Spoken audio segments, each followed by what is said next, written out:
વાત કરીશું કોરોના જંગ સામે બ્રહ્માસ્ત્રની।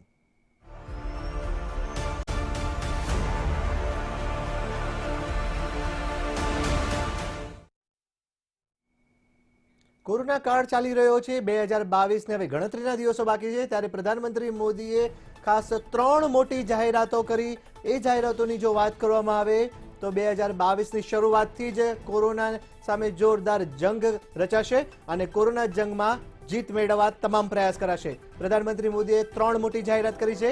તેની જો વાત કરવામાં આવે તો આગામી 3 જાન્યુઆરી 2022થી 15થી 18 વર્ષના તરુણોને કોરોનાની વેક્સિન આપવામાં આવશે।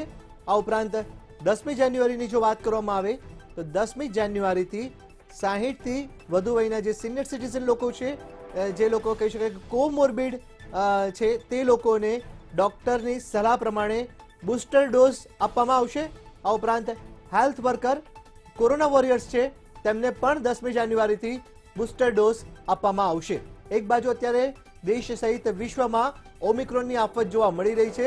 અન્ય દેશોમાં ઓમિક્રોનનો અજગરભેડો જોવા મળી રહ્યો છે, ત્યારે દેશને કેવી રીતે સંક્રમણથી બચાવી શકાય તેના માટે થઈને પ્રધાનમંત્રી મોદીએ ગઈકાલે રાત્રે 10 વાગે ખૂબ મહત્વપૂર્ણ 3 મોટી જાહેરાતો કરી અને આ જાહેરાતોને લઈને કહી શકાય કે 2022ની શરૂઆતથી જ ભારત હવે કોરોના જંગ જીતવા માટે કહી શકાય કે એડી ચોટીનું જોર લગાવશે અને વેક્સિનેશન પ્રક્રિયા ઉપર ફૂલ ફોકસ કરવામાં આવશે। 15 साल से 18 साल की आयु के बीच के जो बच्चे हैं, अब उनके लिए देश में वैक्सीनेशन प्रारंभ होगा। 2022 में 3 जनवरी को सोमवार के दिन से इसकी शुरुआत की जाएगी। ये फैसला कोरोना के खिलाफ देश की लड़ाई को तो मजबूत करेगा ही, स्कूल कॉलेजों में जा रहे हमारे बच्चों की और उनके माता पिता की चिंता भी कम करेगा। साथियों, हम सबका अनुभव है कि जो कोरोना वॉरियर्स हैं, हेल्थ केयर और फ्रंटलाइन वर्कर्स हैं, इस लड़ाई में देश को सुरक्षित रखने में उनका बहुत बड़ा योगदान है। वो आज भी कोरोना के मरीजों की सेवा में अपना बहुत समय बिताते हैं। इसलिए प्रिकॉशन की दृष्टि से सरकार ने निर्णय लिया है कि हेल्थ केयर और फ्रंटलाइन वर्कर्स को वैक्सीन की प्रिकॉशन डोज भी प्रारंभ की जाए। इसकी शुरुआत 2022 में 10 जनवरी सोमवार के दिन से की जाएगी। તો પ્રધાનમંત્રી મોદીએ ખાસ કરીને આ મહત્વપૂર્ણ જાહેરાત કરી, જેને લઈને જો વાત કરવામાં આવે તો હવે 3જી જાન્યુઆરીથી 15થી 18 વર્ષના તરુણોને કોરોનાની વેક્સિન આપવામાં આવશે। આ ઉપરાંત 10મી જાન્યુઆરીથી 60થી વધુ વયના જે કોમોર્બિડ છે, વધુ ઉંમરના લોકો છે, તે સિનિયર સિટીઝન્સ છે, તેમને બૂસ્ટર ડોઝ આપવામાં આવશે અને સાથે જ 10મી જાન્યુઆરીથી હેલ્થ વર્કર અને કોરોના વોરિયર્સને પણ બૂસ્ટર ડોઝ આપવામાં આવશે।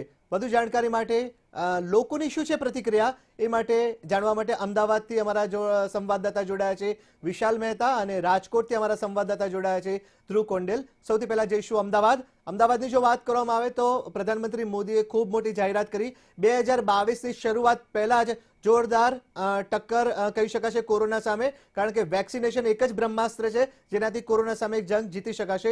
શું છે અમદાવાદની પ્રતિક્રિયા, વિશાલ જણાવશો?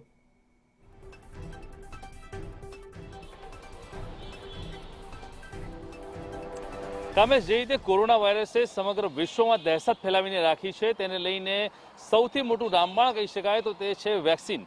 અને 2022ની શરૂઆત પહેલા જ જે રીતે ક્યાંક કોરોના ફરી એકવાર માથું ઉચકી રહ્યો છે, ત્યારે નરેન્દ્ર મોદીએ ફરી એકવાર રામબાણ ઇલાજ કર્યો છે અને ખાસ એક મહત્વપૂર્ણ જાહેરાત કરી છે કે 2022ની શરૂઆતમાં જ 10 જાન્યુઆરીની આસપાસ જે કોરોના ફ્રન્ટલાઇન વોરિયર છે તેમને રસીકરણ કરવામાં આવશે અને બૂસ્ટર ડોઝ આપવામાં આવશે। સાથે 3 જાન્યુઆરીથી 14 થી 18 વયના જે કિશોરો છે તે તમામને ડોઝ આપવા માટેની પ્રતિક્રિયા શરૂ કરવામાં આવી છે. એટલે આ સૌથી મહત્વનો નિર્ણય કે જે રીતે એક તરફ ઓમિક્રોનની આફત સમગ્ર વિશ્વમાં ફેલાઈ રહી છે, ત્યારે બીજી તરફ કોરોના જ્યાં માથું ઉચકી રહ્યો છે, ત્યારે ફરી એકવાર તેને ડામવા માટે થઈ અને ભારતે એક મહત્વપૂર્ણ પગલું લીધું છે. નરેન્દ્ર મોદી દ્વારા એક ખૂબ જ મોટી જાહેરાત કરવામાં આવી છે 2022ના વર્ષને લઈને. તો આ જ બાબતે जनता શું राय है આપણે પૂછીએ તેમને કે તેમનું આ બાબતે શું કહેવું છે. जिस तरह से नरेंद्र मोदी ने घोषणा की है कि 2022 की साल की शुरुआत में 3 तारीख से 14 से 18 साल के जो लोग हैं उनको रसी दी जाएगी, रसीकरण किया जाएगा, वैक्सीनेशन कितना इंपॉर्टेंट, क्योंकि अभी जिस तरह से कोरोना राइज हो रहा है, दूसरी तरफ ओमिक्रॉन की भी आफत है, पूरे विश्व में आफत फैली हुई है, तब ये निर्णय कितना उचित है? देखिए, मेरे हिसाब से कोरोना का एक ही उपाय है जो कि वैक्सीनेशन है। एंड इंडिया में इतना वैक्सीनेशन हुआ है जो कि वर्ल्ड में सबसे ज़्यादा किसी भी कंट्री में हुआ है। अब अगर 15 से 18 साल के 14 से 18 साल के बच्चों को भी वैक्सीनेशन दिया जाएगा, which is a commendable task to be done by the central government, and specially we are thankful to our honourable prime minister mister Narendra Modi कि उन लोगों ने अभी 15 से 18 साल के लिए वैक्सीनेशन स्टार्ट किया है, जो कि सबसे ज़्यादा प्रभावित रहेंगे अगर वैक्सीनेशन नहीं करेंगे तो। और दूसरा वर्ग वो है जो कि 60 साल के ऊपर के हमारे बड़ील भाई, जिनको कोरोना की या सेकंड डोज के बाद जो बूस्टर डोज है उसकी ज़्यादा इंपॉर्टेंस है। So we are very very thankful to mister Narendra Modi, our honourable prime minister and central government. Thank you very much. જે રીતે અત્યારે હાલની પરિસ્થિતિ છે, કોરોના ફરી એકવાર વધી રહ્યો છે, ગુજરાતની અંદર કેસ વધી રહ્યા છે, ઓમિક્રોનની એન્ટ્રી થઈ ગઈ છે, લાગે છે કે જે રીતે જે બાળકોને હવે આ ડોઝ આપવામાં આવશે તેનાથી ક્યોર કરી શકાશે? કારણ કે અત્યારે રિસ્ક ફેક્ટર પર સૌથી વધારે બાળકોને વડીલો છે. ના, આ એક ઘણું સારું સ્ટેપ છે ગવર્મેન્ટનું કે જે 15 વર્ષથી ઉપરના બાળકોને માટે વેક્સિન ચાલુ કરી છે. બિકોઝ બાળકો કેવું છે કે એ લોકો ઘણા એક સાથે સ્કૂલમાં મળતા હોય છે, ઘણી બધી જગા પર બહાર નીચે સોસાયટીમાં મળતા હોય છે, તો ત્યાં આ વાયરસ ફેલાવાનો ડર બહુ રહે છે. તો એના માટે આ ખૂબ સરસ સ્ટેપ છે ગવર્મેન્ટનો, અને આનાથી ઘણું સારું રહેશે. ઇવન અમે રિક્વેસ્ટ કરીએ છીએ કે એનાથી ઓછા એજના જે બાળકો છે એના માટે પણ વેક્સિન જલ્દીથી આવે. આપ શું કહેશો? જે રીતે ક્યાંક ને ક્યાંક સંક્રમણ ફેલાઈ રહ્યું છે, હજી પણ ક્યાંક બાર ફંક્શનો બધું શરૂઆત થઈ ગઈ છે, લોકોની ભીડ ભેગી થાય છે, આવા સમયની અંદર આ વેક્સિન એ રામબાણ ઇલાજ બનશે અને આ વેક્સિનના કારણે ભારતને બચાવી શકાશે? હા, જરૂરથી બચાવી શકાશે. પહેલી તો પબ્લિકે જાગૃતતા રાખવાની જરૂર છે કે જે મોટા ફંક્શનો કે જે પણ કંઈ થતું હોય તેમાં આપણે જાતે જ સોશિયલ ડિસ્ટન્સ રાખી અને વેક્સિનેશન દરેકે કરાવી જ લીધું છે. છતાંય જો કોઈ રહી જતું હોય તો એ વેક્સિનેશન વહેલી તકે કરાવી લે, જેથી પોતાના વડીલો, પોતાના પરિવારના દરેક સભ્યોનો જીવ બચાવી શકે છે. અને નાના બાળકોને વેક્સિનેશન આપવું ખૂબ જ જરૂરી હતું. અત્યાર સુધી નહોતું, પણ હવે એ આવી ગયું છે વેક્સિન, તો દરેક નાના બાળકો વેક્સિન લઈ લે, જેથી એ લોકોને જીવ પણ બચી શકે છે, એમને કંઈ તકલીફ આગળ થાય નહીં, અને એ લોકોની સ્કૂલો જે બંધ છે એ સ્કૂલોમાં ફરી પાછા જઈ શકે અને કિલોલ કરી શકે છોકરાઓ.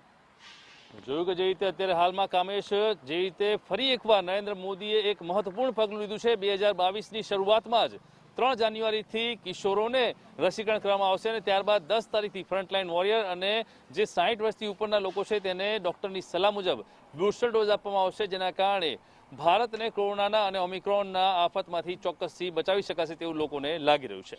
જે વિશાલ, આપ જોડાયેલા રહેશો. રાજકોટથી અમારા સંવાદદાતા જોડાયા છે ધ્રુવ કુંડેલ. જે ધ્રુવ, જણાવશો, પ્રધાનમંત્રી મોદીની ખૂબ મોટી જાહેરાત, 3 જાન્યુઆરીથી 15 થી 18 વર્ષના તરુણોને રસી અપાશે અને 10મી તારીખથી કોમોર્બિડ અને હેલ્થ વર્કરોને રસી બૂસ્ટર ડોઝ અપાશે. શું છે રાજકોટિયન્સની પ્રતિક્રિયા?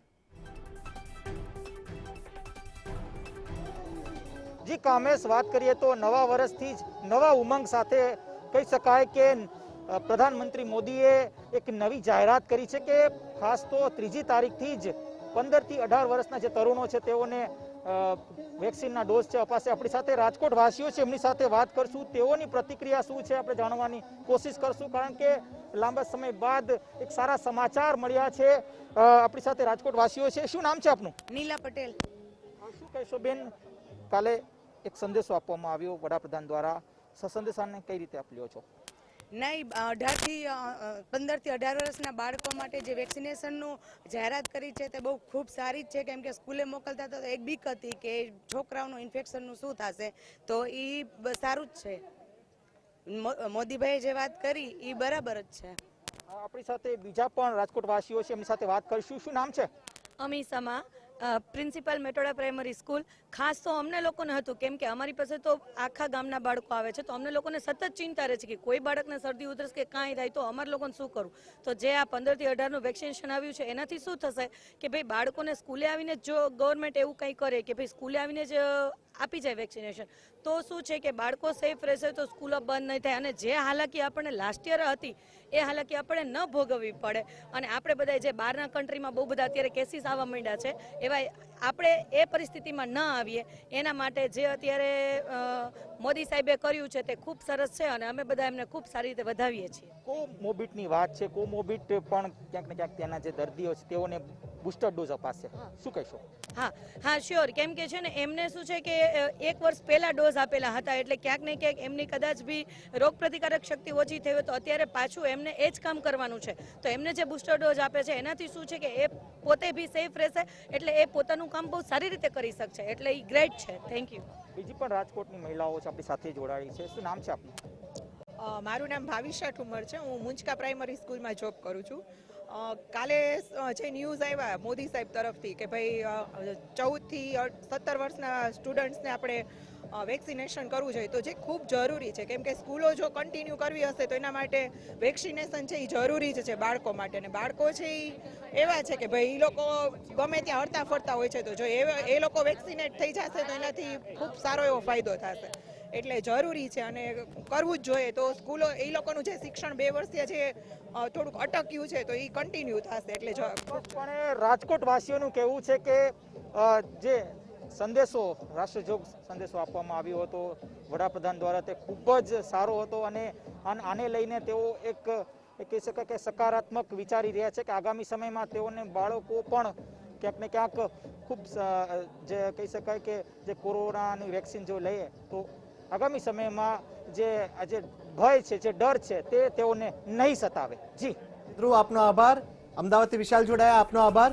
તો પ્રધાનમંત્રી મોદીએ જે ગઈકાલે જાહેરાત કરી તેને અમદાવાદીઓ અને રાજકોટિયન્સે વધાવી છે, કારણ કે અત્યારની કોરોના કાળની જો વાત કરવામાં આવે તો ત્રીજી લહેર ન આવે તે માટે સૌ પ્રાર્થના તો કરી જ રહ્યા છે, પરંતુ કોરોના સામે રસી એ જ બ્રહ્માસ્ત્ર છે જેને લઈને પીએમએ મોટી જાહેરાત કરી છે.